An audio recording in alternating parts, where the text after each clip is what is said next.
there's a lot of smoke. There's a lot of scuttlebutt that Kirk Cousins is going to Cleveland, which I think I'd take Kirk Cousins if I was Cleveland all day. No, no one else. Listen, he kicked ass in Minnesota, and maybe Atlanta, but I don't think Cleveland. Cleveland's not as good as Atlanta. No. I mean, does he have the weapons in Cleveland? I know Cleveland's got a fairly decent defense, but does he even have the weapons in Cleveland? No. Is he going to be running for his life? Yes. He already has no neck.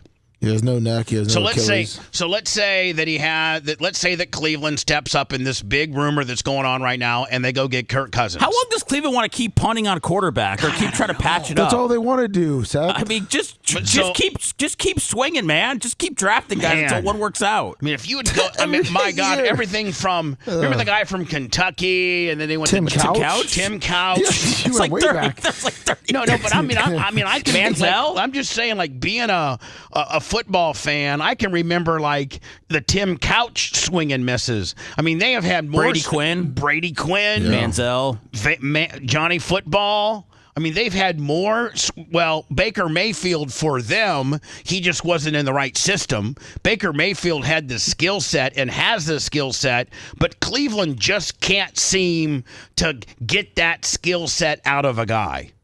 They just can't. They just can't extract the talent. I'm all about drafting the best player, but I just don't know how Travis Hunter is going to change their franchise. No. So if you look at Shedeur, I think that everybody has Tennessee locked in with Cam. Like, I think Cam Ward, I think they've pretty much, Seth, I think they've pretty much locked. It's a lock. Well, they're leaving. I mean, Shedeur still has his pro day. Cam Ward, they said, had one of the best pro days anybody's ever seen, and he solidified his deal. So I'm sure Shedeur will do great. He's always under pressure. I saw an article that like Tennessee's already got Cam's deal done. Like, it's done. He's going. Like, it's locked in, and I don't blame him. So everybody's naturally saying, okay, well, Shedeur goes to Cleveland. Cleveland, all they have now is Kenny Pickett, but you throw Kirk Cousins in there, and does Cleveland now, are they in the Shedeur Sanders game? I say no. No, I don't think they will. Then you go to the Giants. Well, they just signed Russell and Jameis. He's not going there. Then you go to the Patriots. I think they're committed to the guy they drafted last year. Well, with Russell, he's only in a 1-year deal, and Jameis is 2 years for $8 million. Yeah, but I don't think that. I mean, that's a crowded quarterback room. Gives him experience, especially with the third pick. You got the third pick in the Giants. If Kirk Cousins goes to the Browns, and you got the Giants sitting there, I mean, do they pick a Shedeur? No, I don't think so, Seth. I think that's, first of all, I think Travis Hunter goes to the Browns, or they get that edge rusher from Abdul Carter from Penn State. Boy, then Cleveland's got that the one dude Mason Myles Garrett. They got Myles Garrett on one side and the dude from Penn. I mean, now that's something. Yeah, that is that's lights out. Myles Garrett helped get him a top 2 pick. So bring on Abdul Carter. They'll be at least picking 4 next year, right? They're going to win 12 games and beat the Ravens. So you go to the Giants. I mean, if we're just talking about Shedeur, we're not talking about anybody else. Well, Jackson Dart is a name that's come up too. Now they're saying Jackson Dart, a quarterback, is going to go in the top 10. And Adam Schefter came out and said yesterday that because he doesn't think that Shedeur is going to Cleveland or New York, he doesn't know where Shedeur is going to go. So now people are expecting a free fall. And so I'm here looking at the lineup. And I agree that there could potentially be a free fall, because if you're just talking about Shedeur, he's not going 1 to Tennessee. Cleveland has, if Cleveland takes Kirk Cousins, he's not going to 2 to Cleveland. The Giants have got Russell Wilson and Jameis Winston. I don't think that they blow a third on a guy that's going to sit for a year or 2. I would see. I bet it's a good quarterback room for him to learn with. True. For a year. I don't know how much of good of a teacher Jameis Winston is, other than Well, how not to throw, Jameis besides giving preaches or whatever sermons, but I mean, Russell eating Wilson. W's and throwing pick sixes. Yeah, maybe that's not yeah. necessarily what we want to teach here. New England, they're stuck with their rookie from last year. Jacksonville, I mean, They got Trevor Lawrence. they're not. believe in him. Raiders at 6. You know that. What do they got? Geno Smith. That's it though. Yep. I think that's where I think they come in. And how long did Geno Smith? Geno Smith isn't a lock. It isn't a lock with regards to being. He's not a lock. No, he is to be their starter. Yeah, he's No. He's not a lock to be a superstar. I don't think he's a lock to be a Hall of Fame playoff bound. He's not a lock. He's not a Patrick Mahomes. He's not a Matt Stafford. But not a lot of guys are. I mean, the comp that people are giving Shedeur Sanders is Andy Dalton. Not every quarterback that gets drafted in the first round is a Hall of Famer or an All Pro. You could be a good quarterback. You just have to have a good quarterback in the NFL to do anything. I think even though they got Geno Smith, man, I think the first opportunity, if he keeps sliding, is I think Shedeur could potentially end up a Raider. Well, nobody loves running backs more than Pete Carroll, so you got the kid from Boise State there, Ashton Jeanty. So I would imagine that's who they would go with, just because of Pete Carroll's history. But if they decide to, I think the Saints could possibly grab a quarterback.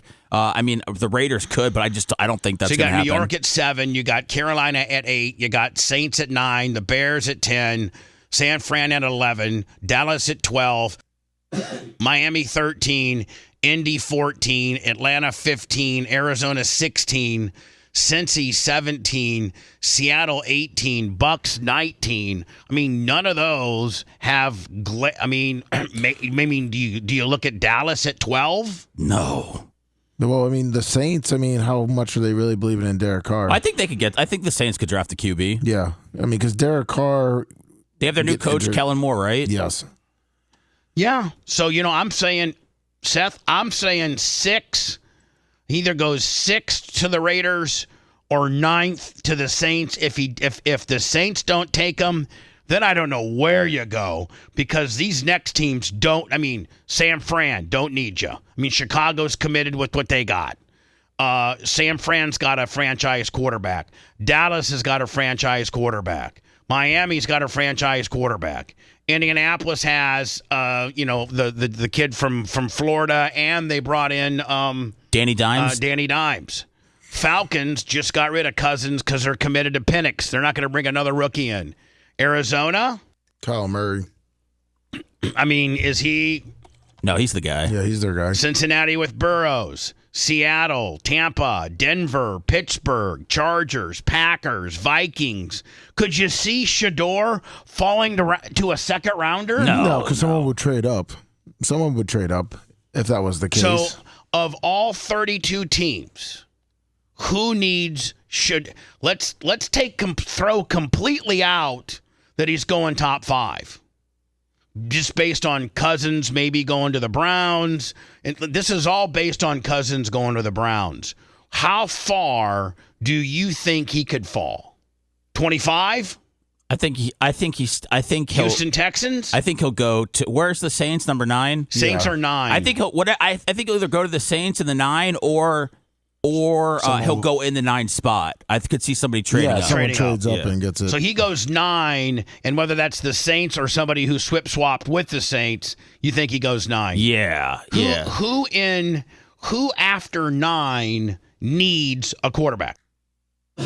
I think Pittsburgh would be great to look to the future if they have Aaron Rodgers. I think it'd be good to, but again, having Aaron Rodgers with the quarterback of the future, it didn't work out in Green Bay, so I don't know how that would work out in Pittsburgh. But you know what? That might be the call, in the fact that Aaron Rodgers at best, Seth. Let's say Aaron Rodgers comes in and goes Aaron Rodgers, old school Aaron Rodgers, gets the ball out quickly, has a few weapons, and makes him a playoff contender team. You know he has it in him, whether his head game, whether the ayahuasca, whether his prima donna boat, whatever. He's got something left. I don't know what it is, and I don't know for how many games, but he's got something. And so and listen, Aaron Rodgers has got to change his attitude. So let's say he goes into to Pittsburgh and does well. He's going and just because of the Dion factor, and he's going to mentor Shador because he wants his legacy to be he wants to be a good guy and not a prima donna prick on his way out. Now, whether he has 1 year or 3 years, 3 years max, he could have just one. If Shador, now don't forget, the Packers sat Rodgers for 3. The Packers set Love for 3. That seems to be the magic number. Shador sits for 2 or 3, all under the tutelage of Aaron Rodgers. He's going to learn some great stuff from Aaron Rodgers. And you're right, Aaron's never been a mentor, but it's time for him to be one so that he can de-dick himself and go out less of a dick than he is now. Do you think he can? It doesn't really seem like with the contract. What it's hearing is that he's not really de-dicking himself from the Steelers. I mean, is he playing hardball with the Steelers? Yeah, that's why they haven't signed. He's playing hardball. He's still even saying like, maybe I don't want to play. Good. Sure. Get the hell out of here. The sooner he's out of the league, the less congested the league is. That's right. I mean, for real. Listen, nobody was a bigger. I got an Aaron Rodgers jersey. Oh. I mean, I went to when my buddy was worked for the Green Bay Packers, and I got a private tour of the locker room. I got a picture of Tyler sitting at Aaron Rodgers' locker. I mean, nobody. I thought that Brian Gutekunst handled the Aaron Rodgers situation wrongly. I don't know if that's a word or not, but I thought that they should have given Aaron Rodgers a little more say-so when he was the guy. I think they showed him the door kind of in a dick type way. Obviously, I was wrong because he's a prima donna asshole. And it seems like, the sooner he can get out of the league. I didn't feel this way about Brett Favre. I didn't feel this way about Peyton Manning. I didn't feel this way about Tom Brady. I didn't feel this way about some of these old-timers that went on to have success later in their career because they weren't dicks. They were good. Peyton Manning, you couldn't ask for a nicer dude on or off the field. That's right. Tom Brady, he was strict and stiff, but he produced and he knew what he wanted, and you didn't ever hear that he was holding out or being a dick. He had a stiff deal. He knew what he wanted. When he came to the Bucs, he said, "I need Gronk. I need AB," and they built the team around. And guess what? They got what they wanted. They said, "We got a 2-year window to win a Super Bowl," and you know what? They won. They sure did. Aaron Rodgers, post-Packers, has been a prima donna, non-producing dick. The sooner he gets out of the league, the better. Would I like him to go to the Steelers and have a good year? Not really. Not really. I'm over him. I think a lot of people are. I really am. I think that ayahuasca retreat turned him into flipped some type of dick gene. But if he does well and Pittsburgh embraces him, his whole story changes. Seth, you're so right. If he goes, because it's Midwestern, it's blue collar like Green Bay. It's not the flashy, big, sexy lights of New York. It's blue collar, and you're right, Seth. He goes in there, takes them to the playoffs, maybe makes a deep run or makes them competitive. Everything changes for him. You're right. There's so much riding on this, but it requires you to, 1, get signed, and 2, participate in all the offseason stuff. Remember, Lummy, when he would play for the Packers and even the Jets, he didn't do any OTAs. No, he didn't. He never. I don't even know that he played, but like 2 series in preseason. Yeah, normally he took off the preseason. I'm okay with that. I'm okay with taking off the pre. Biker, $50. Thank you, old grumpy old biker. I am too, Seth, with the exception of I think getting in there for 1 or 2 series just to get the speed down maybe even if it's just a handoff or a quick slant, nothing extravagant that's going to have you in the pocket for 4 seconds and that you could get sacked and killed, but a quick hitter or a delayed handoff. I'm all for just playing 1 or 2 series during the preseason, or even sitting out 1 or 2 games, but getting in and getting a few reps, under game speed conditions. I'm all for that. You got to do that. So anyway, in my opinion, the quicker that Aaron Rodgers is out of this league, the quicker he's a distraction and an unknown, and you can get guys like Shador and other dudes, the opportunity to be the next big. Dude, you got to text Dion and just be like, "What are we hearing, man? Like, what are we thinking?" You know here? what, Seth? I'm going to make that a priority next week. That I'm going to get him on the air. Yeah, text him on the way to Georgia. I will. Yeah. I'll be on. I'm probably on my way home Saturday night, Sunday. I'll be like, Dion, I got. As we get closer to the draft, do me a solid. He owes me one. Let me. I did a kayfabe solid for him. Nice. That nobody knows about. Perfect. And you got him a skag. And I did get him a skag. That's right. And the NCAA just shut down his idea of having a joint game or practice with another school.